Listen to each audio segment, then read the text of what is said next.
तो काफी सारे वॉलेंटियर थे, पार्टी बहुत बढ़ गई थी, सारे वॉलेंटियर्स चुनाव लड़ना चाहते थे, स्वाभाविक था। सीटें तो 117 ही था, पर लाखों लोगों ने पार्टी बनाई थी, लाखों लोगों से पार्टी थी। 117 ही आप नहीं बैठे हुए, कई सारे अच्छे बैठे हुए, इन सबको टिकट नहीं मिली। एक शब्द इन्होंने पलट के नहीं बोला कि डॉक्टर साहब हमें टिकट नहीं मिली है तो हम घर बैठे, एक शब्द नहीं बोला। पार्टी ने भी फिर अपनी जिम्मेदारी निभाई।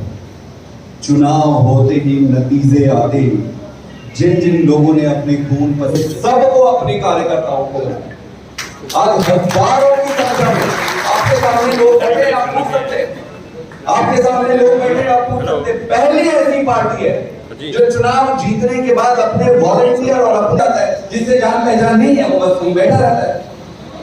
मैं आपको एक उदाहरण देता हूँ। एक मार्केट है अमृतसर में, वहां पर एक रेडी पटरी लगाते थे, सब्जी बेचते थे भाई साहब। वो आम आदमी पूरे मार्केट का उनको चेयरमैन बनाया पार्टी, पूरे मार्केट का बेचने वाला। उस दिन अपना पगड़ी उतार के अच्छे से ऐसे नहीं पहुंचते, ऐसे करके भी नहीं था। मेरे वो स्वभाव में नहीं था कि मैं किसी के पास जाऊं, उसके पास बैठूं, जो काम मिलता था वो मैं काम करता था। मुझे इस बात पर भरोसा था कि कोई नहीं देखेगा तो परमात्मा तो देख ही रहा है, परमात्मा तो देख ही रहा है कि मैं ईमानदारी से मेहनत कर रहा हूं। और आपकी पार्टी ने मेरे जैसे एक साधारण व्यक्ति को सांसद बनाया।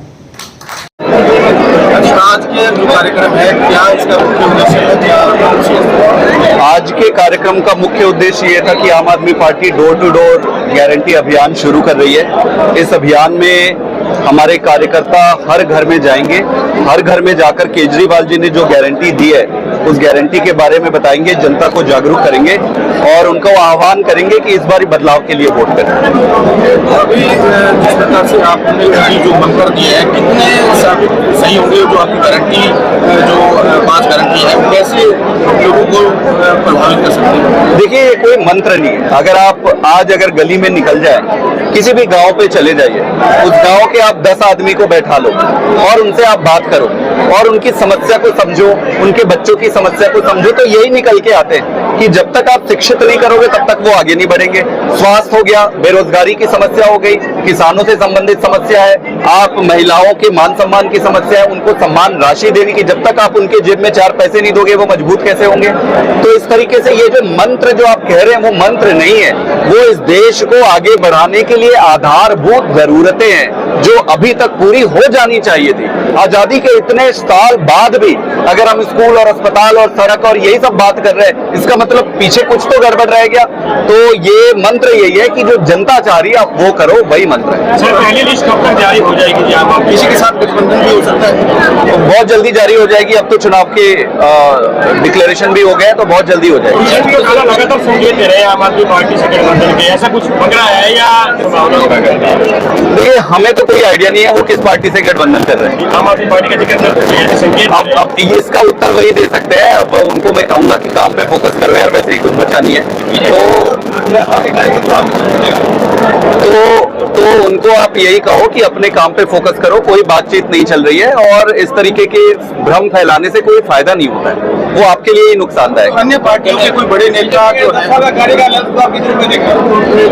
बीजेपी खुद अपने इस कार्यकाल को पॉजिटिव तरीके से नहीं देख रही है। भाई, अगर वो संतुष्ट होते अपने मुख्यमंत्री से तो ये आखिरी साल में क्यों हटाते खट्टर साहब को? अगर वो संतुष्ट होते कि अच्छा काम किया तो खट्टर जी को क्यों हटाया? और तो कोई कारण नहीं थे।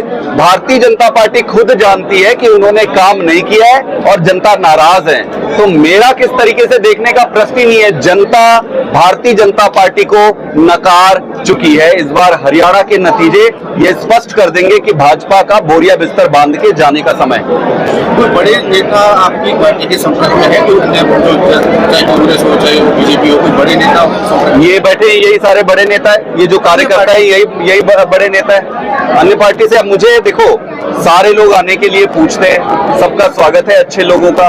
बाकी किसी पार्टी के बढ़ने का पैरामीटर ये है कि कितने गांव में कितनी बड़ी टीम है। आज मैं आपको बताना चाहता हूं आपके माध्यम से, हर गांव में हमारी टीम है, हर गांव में। जितना बड़ा संगठन है, जितना स्मूथली चल रहा है, किसी दूसरी पार्टी के लिए इतना बड़ा संगठन चलाना इतना आसान नहीं। बीजेपी भी कह रही है कि उनके पन्ना प्रमुख है। बीजेपी के पन्ना प्रमुख है, पन्ना प्रमुख होंगे।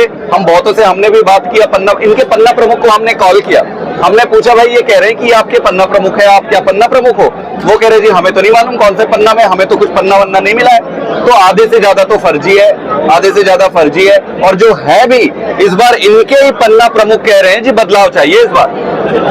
सर अगर बीजेपी कांग्रेस से कोई टूट कर आता है और टिकट का चाहवान रहता है तो किस प्रकार पार्टी का रहेगा? ये कार्यकर्ताओं की प्राथमिकता दी जाएगी। देखो बड़ी स्वाभाविक सी बात है, जो आपके पास पहले से जुड़ा हुआ व्यक्ति है, जो काम कर रहा है, अगर वो जीतने के योग्य है तब निश्चित रूप से किसी दूसरे को सोचने का प्रश्न नहीं उठता है। लेकिन कई बार ऐसी परिस्थिति आती है कि आपको जीतना है चुनाव, तो जनता जिसको कहती है, जनता से आप पूछो कि भाई आप कल आए इंटरेस्ट लेके कि भाई मुझे चुनाव लड़ना है, और जनता अगर कहेगी कि भाई फलाने आदमी को टिकट दो, तो आम आदमी पार्टी की पीएसी डिसाइड करती है कि उस आदमी। सर आपने केजरीवाल से मुलाकात को लेकर भी आपके सामने आई, आपसे मुलाकात की गई।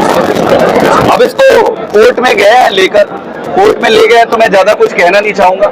मेरी 1 या 2 बार मुलाकात सर से हुई थी, उसके बाद पुलिस सिस्टम ने मुझे बैन कर दिया उनसे मिलने के लिए। प्राइवेट बातें हैं, आप आगे नहीं कर देते। हाँ, अब ऐसा क्या प्राइवेट बात है बताओ, कि क्या ही प्राइवेट बात है? जो बीच में कांच लगा होता है उस तरफ वो बैठे होते हैं, सारा ये रिकॉर्डिंग करते रहते हैं, सारा ये सुनते रहते हैं, इसमें क्या ही प्राइवेट बात है जो मैं कह दूंगा? लेकिन कानून पे है, अभी मैं वो नहीं कहूंगा।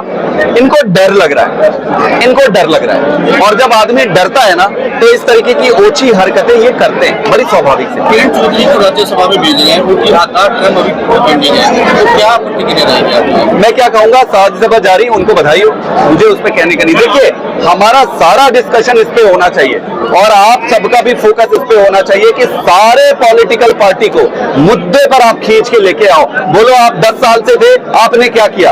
आपने स्कूल पे क्या किया? अस्पताल पे क्या किया? बेरोजगारी पे क्या किया? आपने महिलाओं के सम्मान, इनको मुद्दे पे खींच के ले आओ, ये आपकी भी जिम्मेदारी। जैसे जेपी दलाल ने भी एक सवाल उठाया कि जो कांग्रेस की अगर सरकार यहाँ बनती है वो 6 महीने में हमारी सरकार की सरकार है वो गिरा देगी। क्या लगता है, बुलाई है बीजेपी? मतलब ये शोभा देता है। वैसे तो ये इनका खेल चारों तरफ चल ही रहा है। आप सारे राज्य को देख लो, आप शुरू कर लो, हिमाचल में अटेम्प्ट किए, कर्नाटक अटेम्प्ट किए, महाराष्ट्र कर लिए, ये सारे राज्यों में अटेम्प्ट कर रहे हैं। तो भारतीय जनता पार्टी की एक नीति है, और वो नीति है कि शाम दाम दंड भेद से चुनाव लड़ो। चुनाव अगर जीत गए तो बहुत बढ़िया, चुनाव अगर नहीं जीते तो फिर खरीद फरोख्त करके पार्टी। और ये बेशर्मी के साथ कोई व्यक्ति खुलेआम बोल कैसे सकता है? ये अच्छी बात है क्या? बताओ, ये प्रजातंत्र के लिए अच्छा है क्या? एक आदमी ये कहता कि भाई पूरा मेहनत करेंगे और जीतेंगे, इनको हराएंगे, ये बनती है कोई बात? और अगर कोई बोले अगर हार जाएंगे तो फिर 5 साल इंतजार करेंगे फिर हराएंगे, फिर बात बनती। आप कह रहे हो अगर हार भी गए फिर भी खरीद के तोड़ लेंगे, मतलब क्या बेशर्मी का हद है? देखो परमात्मा ने तय करने, सबके पाप के घड़े भरते हैं। केजरीवाल जी को इन्होंने जो जेल में रखकर जो बद्दुआ इन्होंने ली है, वो भगवान इनको सूद समेत इनको निपटाएंगे। हर राज्य दर राज्य इनका बोरिया बिस्तर अब पैक होते जाएगा। हरियाणा में किससे मुकाबला मानते हैं, बीजेपी या कांग्रेस, आम आदमी पार्टी, किससे मुकाबला मानते हैं? जो सामने आ जाएगा उससे मुकाबला करेंगे, हम अपनी ताकत से लड़ेंगे। अब सामने जो आ जाए, जिसकी मर्जी है, जिसको आना है आओ सामने।